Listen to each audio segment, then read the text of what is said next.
Hello friends, hope आपने पीछे की सारी वीडियोस देखी होंगी और आपको सब समझ में आ रहा होगा। अब हम करते हैं KU के April 2015 BA part second fourth semester programming in C का यूनिट 3 का 6th क्वेश्चन, जो है write a program to concatenate 2 strings. और ये आपका 2 मार्क्स का क्वेश्चन है। तो आपको पता होना चाहिए कि स्ट्रिंग्स क्या होती हैं और उनका कॉन्केटिनेशन क्या होता है। तो हम पहले ये देखेंगे कि प्रोग्राम्स में आप स्ट्रिंग को कैसे यूज़ करते हैं, उनको कॉन्कैटिनेट कैसे करते हैं, और फिर एक्चुअल प्रोग्राम लिखेंगे।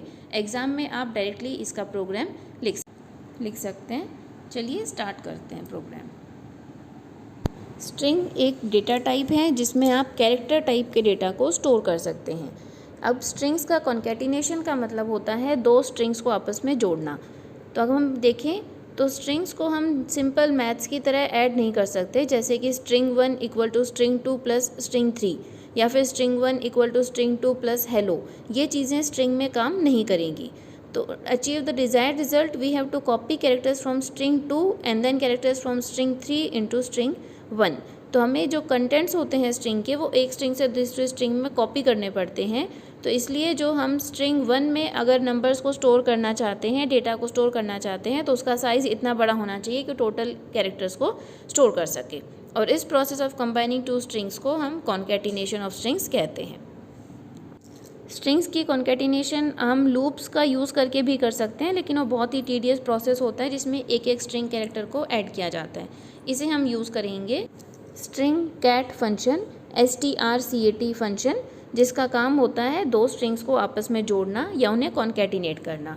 तो जैसा आपको फिगर में दिख रहा है, इसका जो सिंटेक्स आप देखिए, STRCAT ब्रैकेट्स में स्ट्रिंग 1 स्ट्रिंग 2 और सेमीकोलन, जहाँ पे स्ट्रिंग 1 स्ट्रिंग 2 कैरेक्टर अरे हैं और उनका जो डेटा है वो कॉन्कैटिनेट हो जाएगा स्ट्रिंग 1 में। अब हम इसका एग्जीक्यूशन देखते हैं किस तरीके से काम करेगा। हमने अभी देखा कि स्ट्रिंग जो होता है वो अरे ऑफ कैरेक्टर्स होता है। इसकी खासियत होती है कि हर स्ट्रिंग के लास्ट में एक नल कैरेक्टर होता है, जो यहाँ पे /0 से दिखाई दे रहा है, जो आइडेंटिफाई करता है या डिनोट करता है कि स्ट्रिंग यहाँ पर कंप्लीट हो गई है। जैसे अगर हम स्ट्रिंग 1 देखें इस डायग्राम में, तो स्ट्रिंग 1 की लेंथ है HELLO 4 और 5 स्पेस खाली है और 6 स्पेस पे नल कैरेक्टर है। तो स्ट्रिंग 1 आपकी टर्मिनेट होती है 6 पोजीशन पे, जहाँ नल /0 आता है। ऐसे ही स्ट्रिंग 2 है डियर /0, तो इसकी लोकेशन है 0 से 4 तक। और स्ट्रिंग 3 बॉय /0 यानी 0 से 3 तक। तो स्ट्रिंग कैरेक्टर को स्टोर करने के लिए आपको नल कैरेक्टर साथ में ऐड करना पड़ता है, जो ये दर्शाता है कि यहाँ तक आपकी स्ट्रिंग कंप्लीट हो गई है। तो हम /0 नल कैरेक्टर को एंड ऑफ स्ट्रिंग सिग्निफाई करते हैं। अब देखते हैं कि स्ट्रिंग कैट फंक्शन काम कैसे करता है। तो इसके लिए आप सिंटेक्स देखेंगे। सिंटेक्स में है string cat string 1 string 2 bracket complete and semicolon. अब स्ट्रिंग 1 में था हेलो स्पेस और /0 और स्ट्रिंग में 2 में है डियर। तो ये फंक्शन कैसे काम करेगा कि जो स्ट्रिंग 1 है उसी में हेलो डियर सेव हो जाएगा और स्ट्रिंग 2 एज इट इज़ रहेगी, यानी जो फर्स्ट वेरिएबल है उसके अंदर सेकंड वेरिएबल का डेटा कॉपी पेस्ट हो जाएगा और स्ट्रिंग 2 चेंज नहीं होगी और नल कैरेक्टर डिलीट होकर लास्ट में ऐड हो जाएगा। इसी तरह अगर हम स्ट्रिंग 1 और स्ट्रिंग 3 को कॉन्कैटिनेट करेंगे तो क्या होगा, तो स्ट्रिंग 3 एज इट इज़ रहेगी और स्ट्रिंग 1 में स्ट्रिंग 3 का डेटा कॉपी हो जाएगा। तो स्ट्रिंग 1 हमारी बन जाएगी हेलो स्पेस बॉय और /0। तो जो नल कैरेक्टर है जो स्ट्रिंग एंड को आइडेंटिफाई करता है, वो पूरी स्ट्रिंग 1 के लास्ट में अपेंड हो जाएगा। तो साइज़ ऑफ स्ट्रिंग 1 जो काफ़ी बड़ा होना चाहिए ताकि जो रिजल्टेंट स्ट्रिंग है वो उसमें आ सके। इसमें हम ध्यान दे सकते हैं कि स्ट्रिंग कॉन्कैटिनेशन फंक्शन में नेस्टिंग भी पॉसिबल है, यानी आप स्ट्रिंग कैट फंक्शन के अंदर स्ट्रिंग कैट फंक्शन यूज़ कर सकते हैं।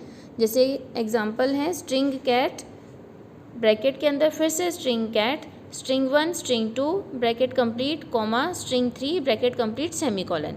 ये कैसे काम, तो पहले इसमें inner most string cat function store होगा स्ट्रिंग कैट में स्ट्रिंग 1 स्ट्रिंग 2, तो स्ट्रिंग 2 का डेटा स्ट्रिंग 1 में स्टोर हो जाएगा और फिर बाहर वाला स्ट्रिंग कैट फंक्शन वर्क करेगा। स्ट्रिंग 1 और स्ट्रिंग 3 कॉन्कैटिनेट होंगे, तो जो स्ट्रिंग 3 का डेटा है वो स्ट्रिंग 1 में अपेंड हो जाएगा। तो स्ट्रिंग 1 में फाइनली स्ट्रिंग 1 स्ट्रिंग 2 स्ट्रिंग 3 तीनों का डेटा प्रेजेंट रहेगा।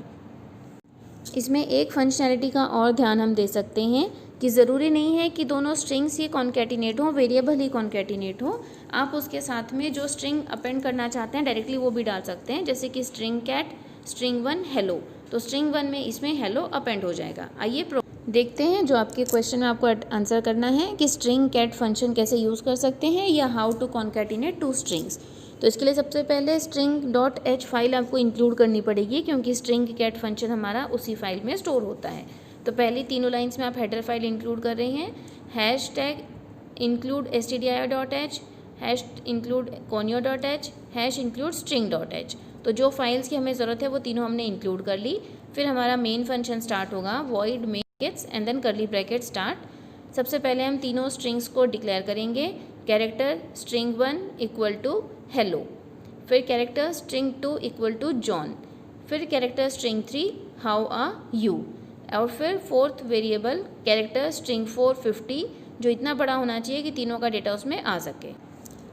चारों स्ट्रिंग को डिक्लेयर करने के बाद, वैल्यू इनिशियलाइज करने के बाद हम क्लियर स्क्रीन करेंगे, ताकि प्रीवियस इनपुट जो भी आउटपुट है स्क्रीन के ऊपर वो क्लियर हो सके। और फिर हम यूज़ करेंगे स्ट्रिंग कैट फंक्शन, जिसमें हमने नेस्टिंग की है स्ट्रिंग कैट फंक्शन की।